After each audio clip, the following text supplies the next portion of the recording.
Hi viewers, ఎలా ఉన్నారు? బాగున్నారా? అందరు బాగుండాలని కోరుకుంటూ ప్లీజ్ సబ్స్క్రైబ్ అండి. అందరు ఇలానే ఆదరిస్తూ ఉండాలని కోరుకుంటూ ప్లీజ్ సబ్స్క్రైబ్ చేసుకోండి. మీ అభిప్రాయం కామెంట్లో పెట్టండి. చాలా థ్యాంక్స్ డార్లింగ్ అంటూ మొబైల్ చెక్ చేసిన సాత్వికకి లాస్ట్ కాల్ అమర్కి చేసినట్టు ఉండడంతో కావ్య వైపు డౌట్గా చూస్తూ, నువ్వు అమర్కి కాల్ చేశావా అని అడిగింది సాత్విక. ఆ అవునే, నీ సిచ్యువేషన్ చూసి కంగారుగా అనిపించింది, అందుకే అమర్కి కాల్ చేశాను. ఎవరో అతని అసిస్టెంట్ దాస్ అంట, ఆయన లిఫ్ట్ చేశాడు. అతనికి విషయం మొత్తం చెప్పాను.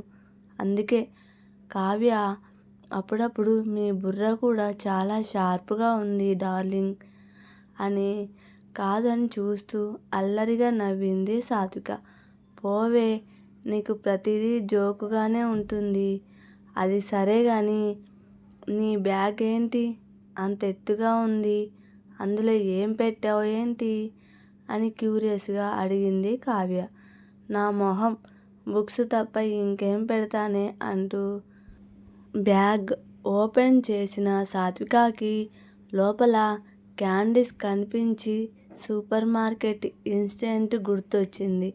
వాటిని చూసి నువ్వు ఏమైనా చిన్నపిల్లవా అని నవ్వుతున్న కావ్య భుజం మీద ఒక్కటేసి జరిగిన విషయం మొత్తం చెప్పింది సాత్విక. ఇంత జరిగిందా? నీ మీద అంత పగ ఎవరికి ఉందంటావే బాబూ అని కంగారుగా అడిగింది కావ్య. ఏమో, నాకేం తెలుసు. టైంకి అమర్ వచ్చాడు కాబట్టి సేవ్ అయ్యాను, లేదంటే ఏమయ్యేదో ఏంటో అని బాధగా అంది సాత్విక. ఓకే, లీవ్ ఇట్ యార్. ఏదైతే ఏంటి, క్యాండీస్ ఫ్రీగా వచ్చాయి కదా అని కావ్య అనగానే ఆమె ముఖం మీద కొట్టింది సాత్విక. ఈడియట్, సిగ్గులేదా? ఫ్రీగా వస్తే ఫినాయిల్ అయినా తాగేలాగా ఉన్నావుగా, ఇవన్నీ నువ్వే మెక్కు అని కావ్య ముఖం మీద కొట్టింది సాత్విక. నాకెందుకు తల్లి అంత బంపర్ ఆఫర్, నువ్వే ఉంచుకోలే ఈ క్యాండీ, అన్నీ నువ్వే తిను అని వాటిని మళ్ళీ సాత్విక బ్యాగ్లోనే వేస్తూ, నువ్వు చాలా లక్కీ సాత్విక. ఎవరు ఎన్ని చెప్పినా అమర్ నిన్ను ట్రస్ట్ చేశారు, సపోర్ట్గా ఉన్నారు. You should be thankful to him అంది కావ్య. అవునే, నిజమే. ఒక సెకండ్ కూడా నా మీద డౌట్ పడలేదు. తను నన్ను ఎంతైనా టార్చర్ చేస్తారు కానీ ఇంకొకరి ముందు ఎప్పుడు తక్కువ చెయ్యలేదు. కంప్లీట్గా సపోర్ట్ ఇచ్చారు. అతనులా ఉండటం కూడా చాలా కష్టం అని పాజిటివ్గా మాట్లాడింది.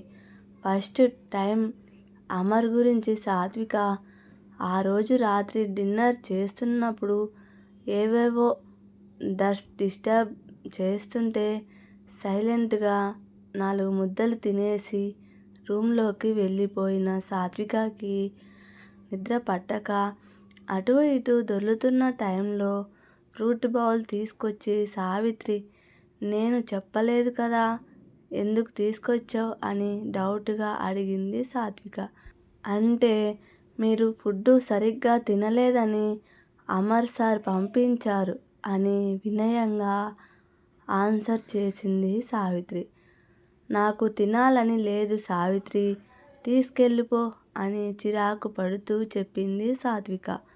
ఆకలితో పడుకుంటే నిద్ర పట్టదు మేడం, కొంచెం తినండి అని నచ్చజెప్పే ప్రయత్నం చేసింది Savitri. No problem, night time ఎంత తక్కువ తింటే అంత మంచిదే. ముందు అర్జెంటుగా ఈ ఫ్రూట్స్ మార్కెట్ని నా కళ్ళ ముందు తీసేసేయ్ అని ఆర్డర్ వేసింది సాత్విక. సరే మేడం, మీ ఇష్టం. ఏమైనా అవసరం అయితే గనుక నన్ను పిలవండి అని చెప్పి అక్కడ నుండి వెళ్ళిపోయింది సావిత్రి. ఆమె వెళ్ళిన అరగంటకి కడుపులో పేగులు ఆకలికే వింత వింత సౌండ్ చేస్తూ ఉండడంతో, దేవుడా, ఇంత ఆకలేస్తుంది ఏంటి? సావిత్రి ఫ్రూట్స్ తీసుకోమని వస్తే నోరు మూసుకొని తినక పోజు కొట్టి బయటకి పంపేశాను కదా, ఇంకా ఈ రాత్రికి అడ్జస్ట్ అవ్వడమే అని అనుకుంటూ కళ్ళు మూసుకొని నిద్రపోవడానికి ట్రై చేసింది. కాసేపటికి ఆకలి ఇంకా ఎక్కువ పెరగడంతో కిందికి వెళ్ళి ఏదో ఒకటి తిందామని పిల్లిలా ఒక్కొక్క అడుగు సైలెంట్గా వేసుకుంటూ కిచెన్లోకి వెళ్ళింది సాత్విక. ఫ్రిడ్జ్లో ఉన్న పేస్ట్రీ బయటకు తీసి ఒకే ఒక బైటు చేసిందో లేదో ఫ్రిడ్జ్లో నుంచి కేక్ తీసుకొని తినేస్తున్న దొంగపిల్లి ఎవరు అని గంభీరమైన వాయిస్ వినిపించింది. ఆ గొంతు ఓనర్ ఎవరు అని తిరిగిన సాత్వికకి కిచెన్ ఎంట్రన్స్లో కనిపించాడు అమర్. దాంతో కంగారు పడుతూ, నా పేరు సాత్విక, దొంగపిల్లిని కాదు అని ఉక్రోషంగా ఆన్సర్ చేసింది సాత్విక. అర్ధరాత్రి కిచెన్లో సీక్రెట్గా తినే వాళ్ళని మా ఊర్లో అలాగే పిలుస్తారులే అని వెటకారంగా అన్నాడు అమర్. నిద్ర పట్టక వర్క్ చేస్తుంటే ఈ పేస్ట్రీ ఏమో రా రా అని పిలుస్తుంది. పాపం తినకపోతే ఫీల్ అవుతానని ఏదో కొంచెం టేస్ట్ చేశాను అంతే అమర్ అని పళ్ళు ఎక్కిలిచ్చింది సాత్విక. ఓ రియల్లీ అని అంటూ కేక్ మీద చెర్రీ తీసి అతను సాత్విక పెదాలు పక్కన పెట్టి, ఈ రెండు ఒకేలా ఉన్నాయి అని ఇంటెన్స్డ్గా అంటున్న అమర్ మాటలకు సిగ్గుపడుతూ, ఆ చెర్రీ నాది ఇవ్వండి అంటూ చేయి చాపింది సాత్విక. వెంటనే ఆ చెర్రీని తన లిప్స్ మధ్యలో పెట్టుకొని తీసుకో అని అన్నట్టు సాత్వికకి సైగ చేశాడు అమర్. ఇది చీటింగ్, నాకేం అక్కర్లేదు, నా చెర్రీని నువ్వే తినేసేయ్ అంటున్న సాత్విక మాట కంప్లైంట్ ఇవ్వకుండానే అమర్ పెదవుల మధ్య ఉన్న చెర్రీ సాత్విక నోట్లోకి వచ్చేసింది. అసలు ఇప్పుడు నువ్వు ఏం చేశావ్ అని షాకింగ్గా అడుగుతూ చూసింది సాత్విక అమర్ వైపు. ఏముంది, చెర్రీ తినిపించాను అంటున్న అమర్ వైపు చిరుకోపంగా చూస్తూ, అసలు ఎవరైనా ఇలా తినిపిస్తారా అని అడిగింది సాత్విక. ముద్దుగా ఉన్న సాత్వికనే మురిపంగా చూస్తూ కిచెన్ ప్లాట్ఫామ్ మీద కూర్చోబెట్టి కేక్ తినిపించడం స్టార్ట్ చేశాడు. నేను తింటాను, ఇలా ఇవ్వు అని అడుగుతున్న సాత్విక మాటని పట్టించుకోకుండా కంప్లీట్గా తినిపించేసి ఒక గ్లాస్ మిల్క్ కూడా తాపించి అప్పుడు వదిలాడు అమర్. అప్పటి వరకు సైలెంట్గా ఉన్న సాత్విక, ఎందుకు ఇదంతా చేస్తున్నావ్ అని చిన్న గొంతుతో అడిగింది. నాకు అనిపించింది చేశాను, దట్స్ ఇట్ అని సింపుల్గా ఆన్సర్ చేశాడు అమర్. అతని మాటలు సాత్విక మనసులో తెలియని అలజడిని కలిగిస్తుంటే తనను తాను కంట్రోల్ చేసుకోలేక ఒక్కసారిగా అమర్ కాలర్ని పట్టుకొని దగ్గరికి లాక్కొని గట్టిగా హగ్ చేసుకుంది సాత్విక.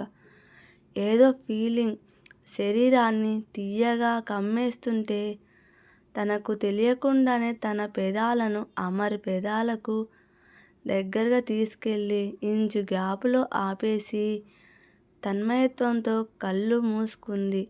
ఎంతసేపటికి అతని నుండి రెస్పాన్స్ రాకపోవడంతో కళ్ళు తెరిచిన సాత్వికకి తనని అల్లరిగా చూస్తూ కనిపించాడు అమర్. ఎందుకిలా చూస్తున్నావ్ అని నెమ్మదిగా అడిగిన సాత్వికతో, నేను కిస్ చేస్తాను అని వెయిట్ చేస్తున్నావా బేబీ అని డీప్ వాయిస్తో ఇంటెన్స్డ్గా అన్నాడు అమర్. నేనెందుకు వెయిట్ చేస్తాను అని సీరియస్గా మొహం తిప్పుకుంది సాత్విక. అవునా, ఇప్పుడు నువ్వు చేసిన పనేంటి అని సూటిగా చూశాడు అమర్. అదేదో తెలియని ఫీలింగ్లో అని అమర్ను ఫేస్ చెయ్యలేక సిగ్గుతో రూమ్లోకి పారిపోయింది సాత్విక. ఈడియట్, వెరీ క్రేజీ గర్ల్ అని సాత్వికనే ముద్దుగా తిట్టుకుంటూ రూమ్లోకి వెళ్ళి హ్యాపీగా నిద్రపోయాడు అమర్. ఫాస్ట్గా రూమ్లోకి వచ్చిన సాత్విక మాత్రం పెద్ద సౌండ్ చేస్తూ డోర్ క్లోజ్ చేసి బెడ్ మీద కూర్చొని, ఒసేయ్ కోరి మరీ డెవిల్కి లీడ్ ఇస్తున్నావు, అడ్వాంటేజ్ తీసుకుంటే ఏం చేస్తావు తింగర్ బుచ్చి అని తనను తాను తిట్టుకుంటూ కాసేపటికి నిద్రలోకి జారుకుంది సాత్విక. తర్వాత రోజు సాత్విక ప్యాలెస్ నుండి డైరెక్ట్గా కాలేజీకి తప్ప ఎక్కడికి వెళ్ళకపోవడంతో కృష్ణనే చూడాలి అనుకున్న ఆలోచన కూడా ఆగిపోయింది.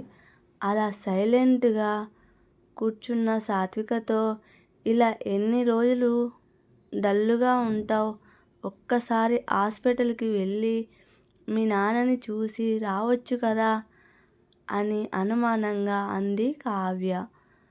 ఎన్నిసార్లు వెళ్తే ఏంటి, నన్ను చూస్తేనే బీపీ పెంచుకొని సిక్ అవుతారు, నా అవసరం కూడా లేదు.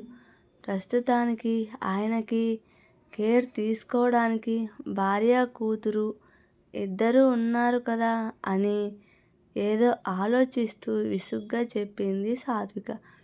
మరి నీ కళ్ళల్లో నీళ్ళెందుకు వస్తున్నాయి అని క్వశ్చన్ చేసిన కావ్యకి ఏమని ఆన్సర్ ఇవ్వాలో తెలియక సైలెంట్గా ఉండిపోయింది సాత్విక.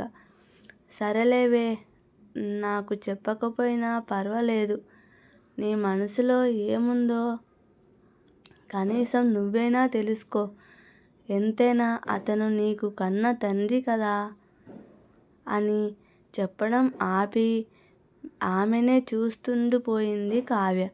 నిజమే, నాకు నాన్న గురించే వరీగానే ఉంది, బట్ నేను వెళ్ళను అంటున్న సాత్విక డిప్ప మీద ఒకటి పీకి, నీలాంటి తండ్రి కూతుళ్లను నేను ఎక్కడా చూడలేదే బాబూ, ఒక పక్క బాధపడతావు, మరో పక్క మొండిగా కూర్చుంటావు, ఎంత వింత, నేను చూడడం ఇదే ఫస్ట్ టైం ఏ బాబు అని కావ్య చెప్తుండగానే, అసలు అంత నీకు నువ్వే ఊహించుకుంటే నేనేం చెయ్యనే అని కోపంగా అంటున్న సాత్విక చేతిలో మొబైల్ లాక్కొని, అవునా, ఏం లేకపోతే మీ ఫాదర్ నెంబర్కి 10 times ఎందుకు డయల్ చేశావు అని మొబైల్ సాత్విక మొహం మీద పెట్టి అడిగింది కావ్య.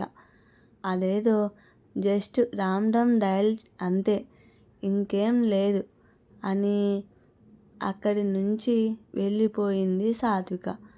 హాస్పిటల్ బెడ్ మీద కూర్చొని సీరియస్గా ఆలోచిస్తున్న కృష్ణ దగ్గరికి వచ్చి, లంచ్కి ఏం తింటారు చెప్తే ఆర్డర్ చేస్తా డాడీ అని ప్రేమగా ఒలకపోస్తూ అడిగింది శ్రావ్య. ఈ హాస్పిటల్లో పేషెంట్స్కి అవుట్ సైడ్ ఫుడ్ తినడానికి కూడా అలౌ చేస్తారా అని ముభావంగా అడిగాడు కృష్ణ.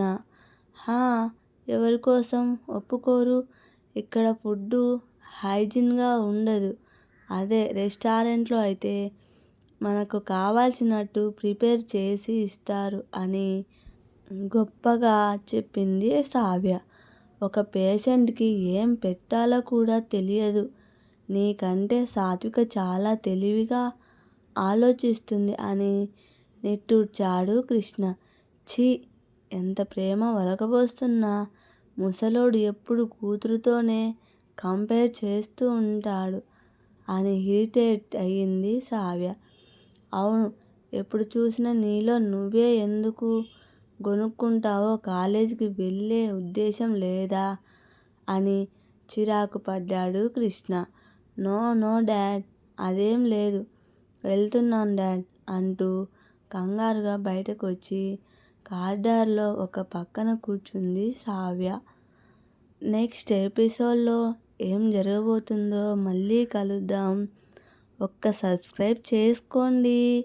మీ అభిప్రాయం కామెంట్లో పెట్టండి ప్లీజ్.